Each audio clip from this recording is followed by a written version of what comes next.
అత్తయ్య గారు నేను వెళ్ళి హకీం గారిని పిలుచుకొస్తాను. ఎందుకు? ఇప్పుడు నీకేమైంది? నాకేం కాలేదత్తయ్య, తమరి ఆరోగ్యం బాలేనట్టుంది. జావీదా, నాకు హకీం గాని ఔషధాలు గాని అక్కర్లేదు. సరే, అయితే నేను మీకేదైనా సేవ చేయనా? అలాగా? అసలు తమరు మా కోసం ఏం చేయగలరో చెప్పండి. చాలా చేయగలను అత్తయ్య గారు. నా ఉద్దేశంలో మీ జీర్ణశక్తి కొంచెం దెబ్బతింది. నా దగ్గరేమో హకీం గారు ఇచ్చిన తీయనైనా పుల్లనైనా గోళీలు ఎన్నో ఉన్నాయి. అత్తయ్య గారు, మీరు గనుక ఒక గోళీ మింగారు. ఓహో, జీర్ణశక్తి సమస్య కాదా? అయితే మీకు బహుశా తలనొప్పి అయి ఉంటుంది. దానికి నేను నా కోమలమైన హస్తాలతో మీ తలపైన కర్పూరం గసగసాల మిశ్రమాన్ని మర్దన చేస్తాను. నేనేమో నా చేతులకి గులాబీ అత్తరు కూడా పూసుకున్నాను. ఆగో, నాకు దూరంగా వెళ్ళు జావీదా. నీ కనుక పుట్టుకతోని మతిస్థిమిత లేని జబ్బేవైనా ఉందా ఏంటి? ఇక్కడ రాజకీయ వ్యవహారం నడుస్తూ ఉంటే నువ్వు అసలు అర్థం చేసుకోవేంటి? కానీ నువ్వేమో ఇక్కడ. హాయల్లా, మళ్ళీ ఏమైంది? బేగంల మధ్య మళ్ళీ ఏదైనా గొడవ జరిగిందా? జావీదా, 10 రోజుల గడువు ముగిసిపోయింది. అత్తయ్య గారు, ఇవాళ ఈ నెలలో 7వ రోజే కదా. జావీదా నా తల్లి, నేను చెప్పేదేంటంటే జోదాకి జలాలిచ్చిన 10 రోజుల గడువు నిన్నటితో ముగిసిపోయింది. ఇవాళ తీర్పు రావాల్సింది. కానీ ఇంతవరకు ఆ జలాల్ అసలు ఏం చేయబోతున్నాడో నాకు తెలియటమే లేదు. రాజుగారు నన్ను అడిగినట్టయితే నేను చెప్తాను జోదా బేగంని వదిలేయమని. అయినా మీరే చెప్పండి, అంత అమాయకంగా కోమలంగా ఉండే జోదా బేగం ఇలాంటి నేరం ఎందుకు చేస్తుంది? మీరే చూశారుగా, ఖుదా తన్ని ఎంత అందంగా సృష్టించాడో. చూశారుగా, సాటి లేని అందం, ఎన్నో తెలివితేటలు అన్నీ ఆవిడకిచ్చాడు. నా ఉద్దేశంలో ఈ సామ్రాజ్యపు రూపురేఖల్ని తనే మార్చగలుగుతుంది. మీకు తెలుసు కదా, షహన్షా ముందు నిలబడే సాహసం ఆవిడికి తప్ప ఇంకెవరికీ లేదు కదా. ఖుదా కసం, ఇక్కడున్న వాళ్ళందరిలో ఆవిడ మాత్రమే తెలివైంది, అంతే కదా? అదేంటి జావీదా, ఈ లోకంలో కల తెలివైన స్త్రీలంతా లోకాన్ని వదిలేసిపోయారంటావా? అదైతే ఆ ఖుదాకే తెలుసుండాలి. పిచ్చి పిల్ల, నేను నిన్నడిగేది ఏంటంటే నీ అత్తగారి విషయంలో నీ అభిప్రాయం ఏంటని. హయల్లా, అత్తయ్య గారు, మీరు నా ఆయుష్ కూడా పోసుకొని ఉండాలి. మీరెందుకు లోకాన్ని విడిచిపోతారు? జావీదా, నేనడిగేది ఏంటంటే తెలివితేటల విషయంలో నేను ఆ జోదా సరిసమానం కాదా అని. జోదా బేగం తమరి ముందు ఏం నిలబడగలదు? అదే మరి, మీరేమో జనాల్ని ఇరికించేస్తూ ఉంటారు. పాపం జోదా బేగం ఏమో ఆవిడే స్వయంగా ఇరుక్కుంది కదా. జావీదా, ఇంకొక్క ప్రశ్న అడుగుతాను, దానికి సమాధానం చెప్పు చాలు. అలాగే అత్తయ్య గారు. అదేంటంటే నిన్ను మా కుటుంబానికి కోడల్ని చెయ్యాలన్న గొప్ప ఆలోచన వచ్చింది ఎవరికి అని. అదేంటత్తయ్య గారు, తమరేగా ఇంటికి కోడలుగా నన్ను తీసుకొచ్చారు. అందుకనే అడుగడుగునా నా మీద పగ సాధిస్తున్నావా పిచ్చిదానా? మీరు ఏదో అన్నట్టున్నారు. లేదు, అన్నాను. ఉన్నట్టుండి నాకొకటి గుర్తొచ్చింది. ఇవాళ నువ్వు నా కోసం సేమియా పాయసం చేస్తానన్నావు కదూ? యా అల్లా, నేను మళ్ళీ మర్చిపోయాను. నేనక్కడ మీకోసం సేమియా చేయడం ఆరంభించాను. అందులో చక్కెర ఎంత వేయమంటారని మిమ్మల్ని అడగడానికి ఇక్కడికొచ్చాను. చెప్పండి అత్తయ్య. నువ్వు నీ ఈ నాజూకైన వేళ్లతో నాకు మర్దనా చేస్తానన్నావు కదా, ఆ వేళ్లనే సేమియాలో ముంచి బాగా తిప్పితే సేమియా బాగా తీగవుతుంది కదూ? అత్తయ్య గారు, మీరు ఎంతో మంచివారే కదా. నేను మీకోసం ఇప్పుడే పాయసం చేసి తీసుకొస్తాను. మరి అంత తొందరపడకు. అంత వెంటనే చేయాల్సిన అవసరం మాత్రం ఏమీ లేదు. అదేంటత్తయ్య, నేను నిదానంగానే చెయ్యొచ్చు. జావీదా, కాస్త ఆగు. ఇదేంటో నా తలకేదో రాస్తానన్నావు, ఇదేంటిది? గసగసాలు, కర్పూరం కలిపిన నూనె. అక్కడ నీ చేత మర్దన చేయించుకోవడానికి వంటగదిలో కూడా ఉంటారులే, వెళ్ళు. హాయల్లా, దయచేసి మన్నించండి మహామంత్రి గారు. అల్లా, నువ్వే కాపాడాలి. ఒకటి వెళ్ళింది, ఇక రెండోది వచ్చింది. కక్కు. హుజూర్, షహీన్ షా జోదా బేగంని నిర్బంధం నుంచి విముక్తురాల్ని చేసేశారు.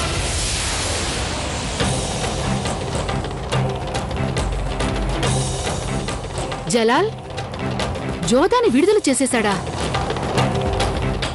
అసలు జలాల్ ఉద్దేశమేంటి? నన్ను క్షమించు కృష్ణయ్య.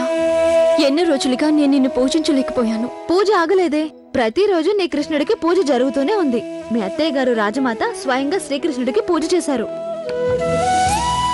నిజంగా అత్తయ్య గారు పూజ చేశారా? క్రమం తప్పకుండా నేను కృష్ణుడికి చేస్తున్న పూజ అంతరాయం వల్ల ఆగిందని మాత్రమే అన్నాను ఆవిడతోటి. అందుకని అత్తయ్య గారి స్వయంగా పూజ చేశారా? అదేగా నేను చెప్పేది. ఆవిడకి మీరంటే చాలా ఇష్టం. ఆవిడ చెప్పిన మీదటనే కదా మీకు షహన్షా గారు 10 రోజులు గడువిచ్చారు. వారి పేరు కూడా ఎత్తదు నా ముందు. మీకింకా ఎందుకు కోపం? మీరు నిర్దోషని వారు ఒప్పుకున్నారుగా. ఎలాంటి సాక్ష్యం లేకుండా నన్ను మా అన్నయ్యల్ని బంధించేశాడు ఆయన.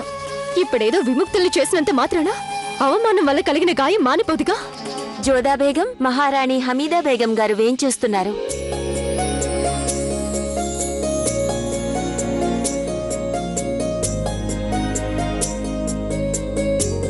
ప్రణామాలు అత్తయ్య గారు.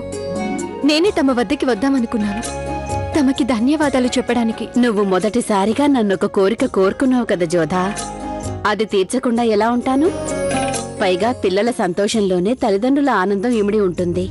అయితే దర్బారులో ఇవాళ్ల జలాలలా తీర్పు చెప్పిన తరువాత మీలో ఆనందం కనిపించలేదేం జోధా? ఎందుకంటే నేను ఆనందంగా లేనందువల్ల. తమరి కుమారుడి మీద చాలా కోపం, ఆవేశం ఉన్నాయి నాకు. వారు నా పట్ల వ్యవహరించిన తీరు, ఆయన నన్ను పెట్టిన బాధ కంటే విముక్తి కలిగిందన్న సంతోషం ఏమంత గొప్పదనిపించడం లేదు. తమరికి నేను ఈ విధంగా మాట్లాడటం తప్పనిపిస్తే మీరు ఏ శిక్ష విధించినా అనుభవించడానికి నేను సిద్ధంగా ఉన్నాను. కానీ నాకు, అలాగే మా పుట్టింటి వాళ్ళకి జరిగిన అవమానాన్ని మాత్రం నేను ఎన్నటికీ మర్చిపోలేను. నాకు తెలుసు తల్లి, జలాలు తొందరపాటుతో తప్పు చేశాడని తెలుసు.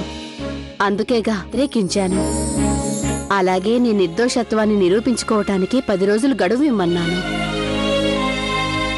జలాల్ తన సంతానాన్ని పోగొట్టుకున్నాడు. ఆ బాధ ఎలాంటిదో నాకు తెలుసు.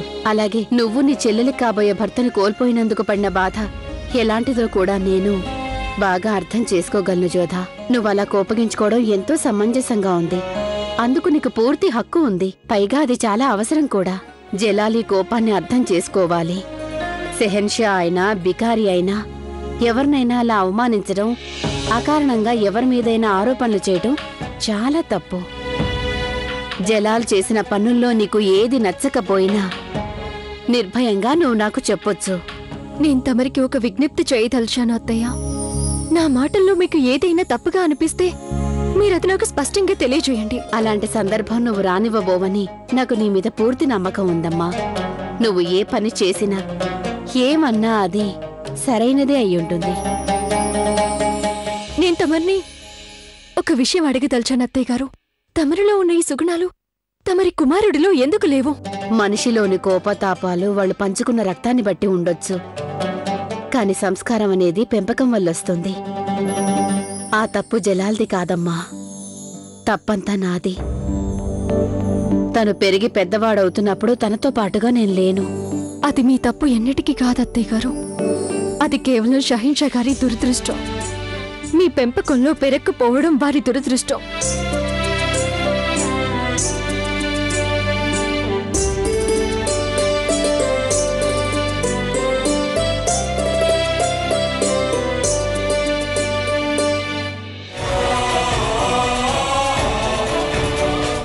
ఈ డబ్బాలోని విషపూరితమైన రసాన్ని పెట్టి ఉంచారు. ఎక్కడ కనిపించింది మీకు ఈ డబ్బా? సలీమా సుల్తాన్ గదిలో.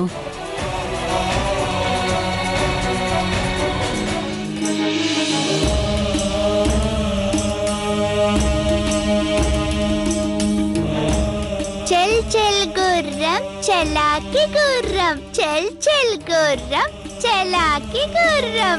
నాకు సంతానవి కలగకపోతే ఒకవేళ తమరు రహీంని మొఘలై సామ్రాజ్యానికి వారసుడు చేస్తారని దురాశ. పైగా తన భర్త మరణానికి ప్రతీకారం తీర్చుకోవాలని దురుద్దేశం కూడా ఉంది ఆవిడికి.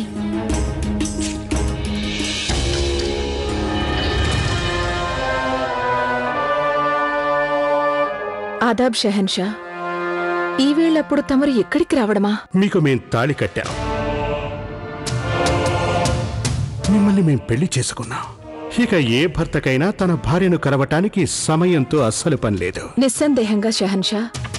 చూడండి, ఈరోజు మేం మీతో గడపదలిచాం. అందుకు మీరు మాకు సాయం చేస్తే చాలు.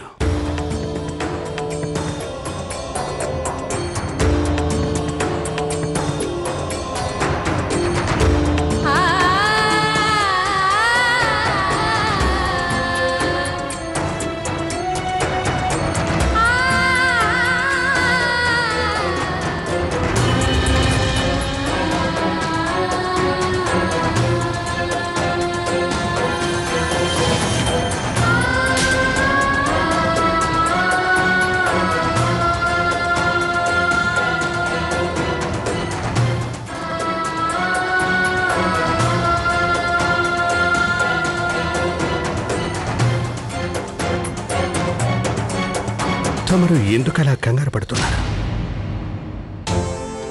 మీరు మాకు బేగం కదా, మీ మీద మాకు హక్కు ఉంది, మీ ప్రేమ పొందే హక్కు, అంతే కదా? నిస్సందేహంగా షెహన్షా.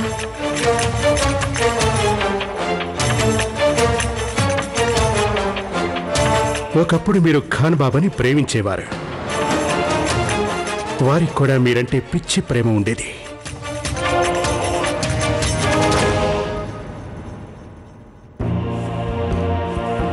మీరు మాకు జవాబు చెప్పనేలేదే? కొన్ని ప్రశ్నలకు అసలు జవాబులే ఉండవు షెహన్షా. కానీ భర్త ఒక ప్రశ్న అడిగినప్పుడు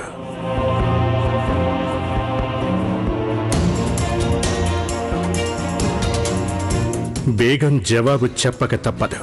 మీరు నాకు భర్త, మీ ప్రశ్నకు జవాబు ఇవ్వడం సమంజసం కాదు. కానీ అవును, మీరు మమ్మల్ని పెళ్లి చేసుకోవడానికి మరి ఎందుకు ఒప్పుకున్నట్టు? మరి మేం మిమ్మల్ని పెళ్లి చేసుకున్నాము అంటే రహీం సంరక్షణ కోసం, అలాగే మీ సంరక్షణ కోసం. కానీ ఇంతవరకు మేం మీ సైనాగారానికి రానీలేదు. ఎందుకంటే మీరు మా గురువు లాంటి ఖాన్ బాబా గారి భార్య గనుక. కానీ మా చెంతకు చేరటానికి ముందు మీరు కనీసం ఒక్కసారైనా ఆలోచించలేదు. ఎందుకని? తమరు నాకు భర్త గనుక, తమరు ఏం కోరినా అది తీర్చడం నా కర్తవ్యం గనుక. కానీ మీ ఉద్దేశంలో ఏది ముఖ్యం ప్రస్తుతం?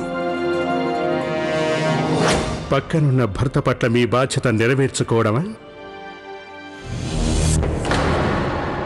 లేక మరణించిన భర్త స్మృతుల, వారి ప్రేమ? నాకేం అర్థం కాలేదు. సర్లేండి, ఇది మీకోసం. ఏమిటిది? ఇది కుంకుమ పువ్వు, కాబూల్ నుంచి వచ్చింది. కొంచెం రుచి చూడండి. షెహన్షా ఏదైనా కానుకిచ్చినప్పుడు దాన్ని నేను వద్దని ఎలా అంటాను?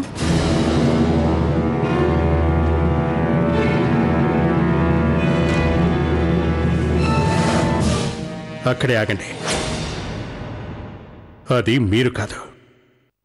జలాల్కు రాబోయే వారసుని చంపింది ఎవరో నాకు బాగా తెలుసు.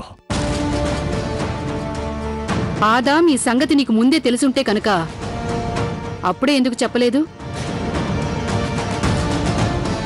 సందేహం ఉంది అమ్మీజాన్. ఎవరి మీద ఆదాం?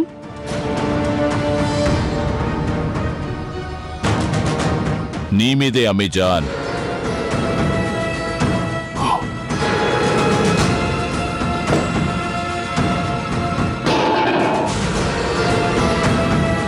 ఎందుకంటే నాకు తెలుసు, ఇలాంటి కుట్రను అమలు చేయగల తెలివి, సాహసాలు నీకు మాత్రమే ఉన్నాయని. ఒప్పేసుకో అమ్మీజాన్, ఇది నువ్వే చేశానని. నా మాట నమ్ము. అందుకు ఈ లోకంలో అందరికంటే ఆనందించేవాణ్ణి నేనే. నాకు నమ్మకం కుదురుతుంది అమ్మీజాన్. జలాల్ కంటే ఎక్కువ నన్నే ప్రేమిస్తుందన్న నమ్మకం. ఒప్పేసుకో అమ్మీజాన్, ఇదంతా నువ్వు భవిష్యత్తులో నా దారి సుగమం చేయడానికి చేశామని ఒప్పుకో. నాకేం అర్థం కాలేదు.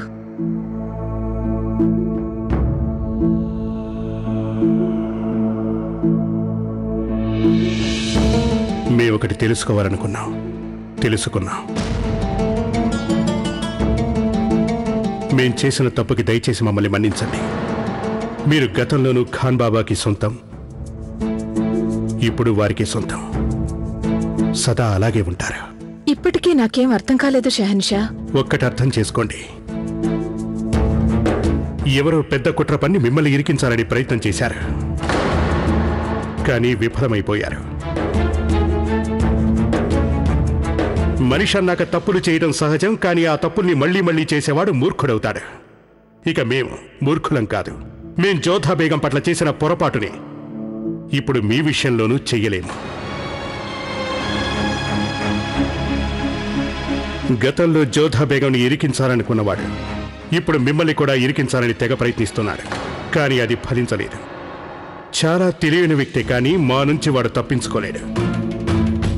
మాకు పుట్టబోయే సంతానాన్ని హతమార్చిన వాడు ఎవడన్నది మేము ఖచ్చితంగా కనుక్కొని తీరతాం.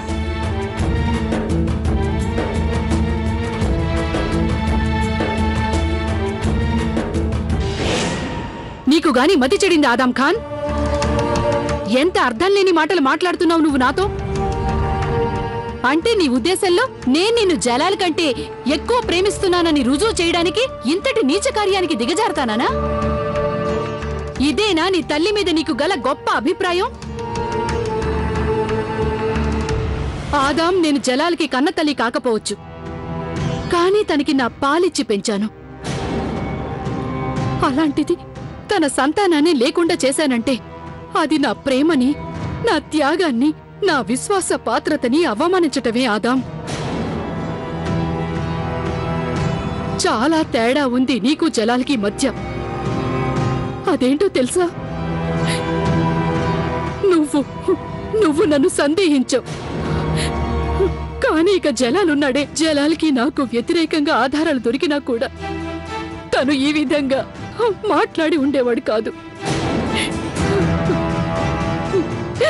నా రక్తం పంచుకుని పుట్టేవాదాం నువ్వు, కానీ నువ్వే నన్ను. ఇక వెళ్ళు ఆదాం.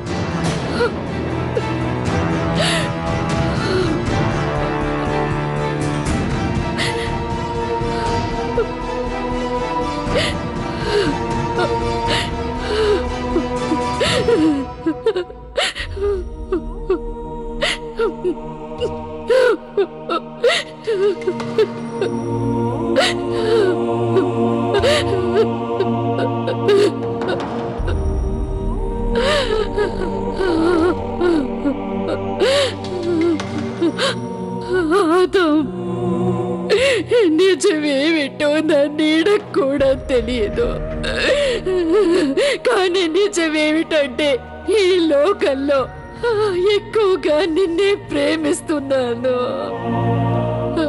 అందరికంటే ఎక్కువ నాకు నువ్వే ఆదాం, ఆ జలాల్ కాదు.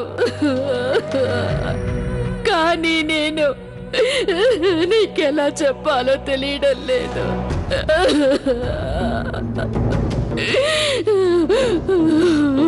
నా నీడ కూడా తెలియదాదా.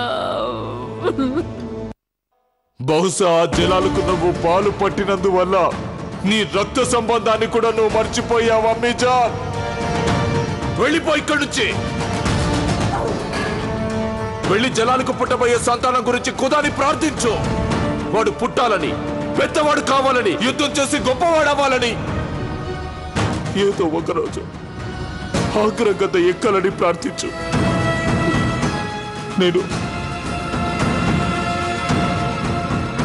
నేనేమో వాడికి సలాములు కొడుతూ కొడుతూ ముసలివాడిని అయిపోతానమ్మా. వెళ్ళిపోయి ఇక్కడి నుంచే.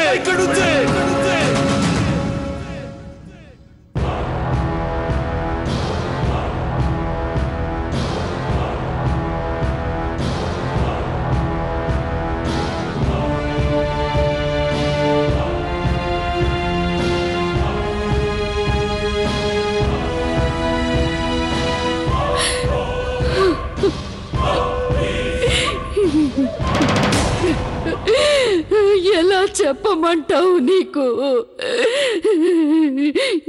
ఈ పన్నాగం పన్నింది.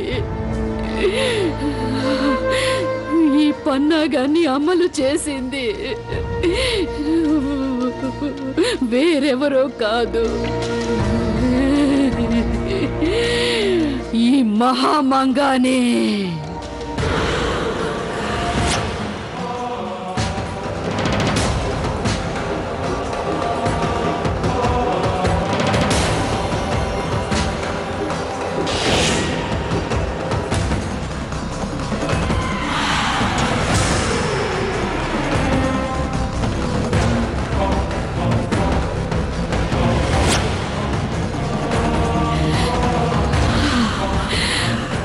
మహామంగా